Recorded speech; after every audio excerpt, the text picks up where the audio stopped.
স্তন ক্যান্সার প্রতিরোধের জন্য শিশুকে বুকের দুধ খাওয়াতে অভ্যস্ত করুন। একেবারে প্রমাণিত কথা যে তাদের ব্রেস্ট ক্যান্সার হওয়ার ঝুঁকি 0%ই বলা যায়। প্রতি বছর সারা বিশ্বে 1 আগস্ট থেকে 7 আগস্ট বিশ্ব মাতৃদুগ্ধ সপ্তাহ পালন করা হয়। আসলে বিশ্ব যখন কোনো দিবস পালন করে তার পিছনে কিছু কারণ থাকে। WHO এবং ইউনিসেফ মিলে মায়ের বুকের দুধ খাওয়ানোর উপকারিতা সম্পর্কে তারা জেনেছে যে অনেক শিশু মৃত্যু হার কমানো যায়, মায়েদের স্তন ক্যান্সার, জ্বরের মুখের ক্যান্সার রোধ করা যায়। সেই জন্য খুব জোর দেওয়া হয়েছিল যে মা শিশুকে 6 মাস পর্যন্ত একেবারে এক্সক্লুসিভ ব্রেস্টফিডিং মানে হচ্ছে এই সময়ের মধ্যে এক ফোঁটা পানিও না। তাহলে মা যেমন সুস্থ থাকবে, শিশুও সুস্থ থাকবে এবং পরিবারের থেকে উপকৃত হবে। তো 3টা জিনিস আমরা কে কী উপকার পাবে সেটা একটু জানবো।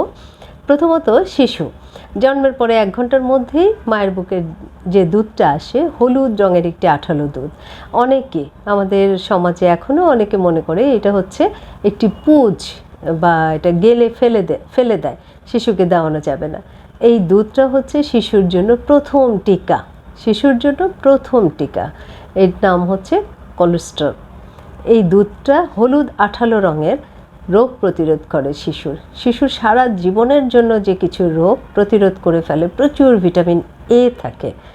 এর অভাবে শিশুর যা হতে পারে কিচ্ছু হবে না যদি কোলেস্ট্রল খায়। তাহলে কি দাঁড়ালো? এটা গেলে ফেলে দেওয়া যাবে না। ইদানিং করে যখন সিজারিয়ান সেকশনটা হয় মায়েদের, দুধ আসতে একটু সময় লাগে। এই সময়টুকুতে মাকেও ধৈর্য ধারণ করতে হবে, পরিবারকেও ধৈর্য ধারণ করতে হবে।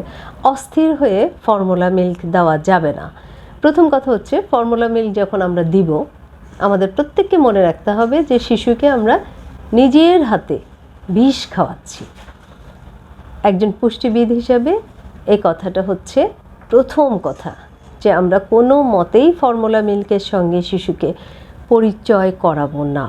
একটু ধৈর্য ধারণ করব, কোনো ক্ষতি হবে না শিশুর। কারণ শিশু কিন্তু জন্মের সময়ই গড গিফটেড। ওপর থেকে তার লিভারে কিছু সংরক্ষিত পুষ্টি উপাদান নিয়ে আসে। একদিনও যদি না খায়, শিশুর কোনো ক্ষতি হবে না। তাহলে আমরা একটু ধৈর্য ধারণ করব, মাকে একটুখানি সময় দিব, যেন বুকের দুধ শিশুকে একটু পরপর বুকের কাছে আনতে হবে। শিশু যখন, তাকে তো পৃথিবীতে নতুন আসছে, তাকে আমার দুধ খাওয়ানোটা, তাকে টানাটা, চুষাটা, এগুলো শেখাতে হবে। তাহলে এতে পরিবার তাকে সহযোগিতা করবে। তো সেই ক্ষেত্রে শিশুকে যত দ্রুত সম্ভব মায়ের বুকের কাছে আনতে হবে। তারপর যখন একটু করে টানবে, শিশু যখন টানবে অটোমেটিক দুধ চলে আসবে।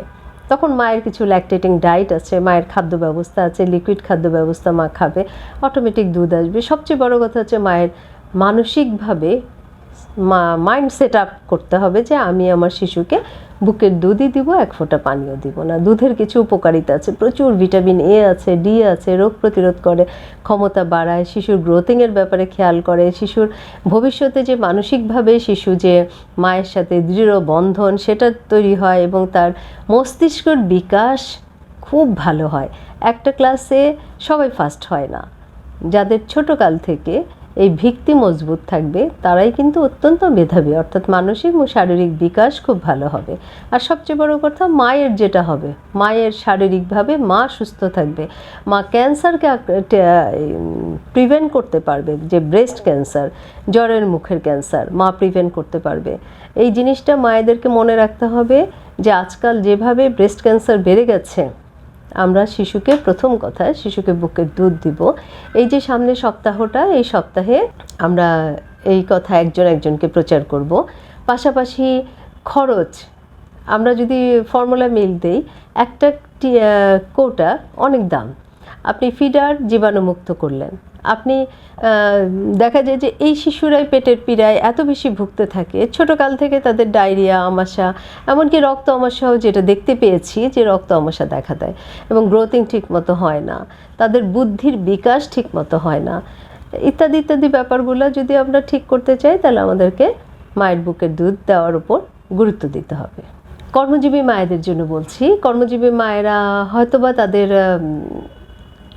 সময়ের স্বল্পতার জন্য অথবা শারীরিক সৌন্দর্য ঠিক রাখার জন্য শিশুকে বুকের দুধ খাওয়াতে অপারগতা প্রকাশ করেন, তাদের জন্য বলছি। তারা কিন্তু একটু সচেতন হয়ে, চাইলেই একটু সচেতন হয়ে অফিসে যাওয়ার সময় আপনি পাম্প করে রেখে যেতে পারেন এবং বুকের দুধ 4 ঘন্টা পর্যন্ত রুম টেম্পারেচারে ভালো থাকে। যদি আপনি ফ্রিজেও রাখতে চান, ফ্রিজেও রাখতে চাইলে আপনি বের করে তখন একদম ফুটানো একটা গরম পানির উপর বুকের দুধের ওই পাত্রটা রাখলে টেম্পারেচারটা ফ্রিজের যে টেম্পারেচার থেকে মুক্ত হয়ে যাবে। তাহলে নর্মাল টেম্পারেচারে আসলে আপনি কিন্তু 2 ঘন্টা পর পর সেটা বাটি চামচে শিশুকে পরিবারের যে কোনো সদস্য খাওয়াতে পারবে। আপনি যখন মাঝখানে আসবেন, চাইলে অনেক নিয়ম করে শিশুকে কেউ আপনার অফিসে নিয়ে খাওয়ায় নিয়ে আসতে পারে 4 ঘন্টা পর, বা আপনিও ছুটি নিয়ে এসে খাওয়াতে পারেন। শুধু একটা কথা মনে রাখতে হবে, বুকের দুধ চুলায় দিয়ে ফুটানো যাবে না, গরম করা যাবে না, তাহলে নষ্ট হয়ে যাবে।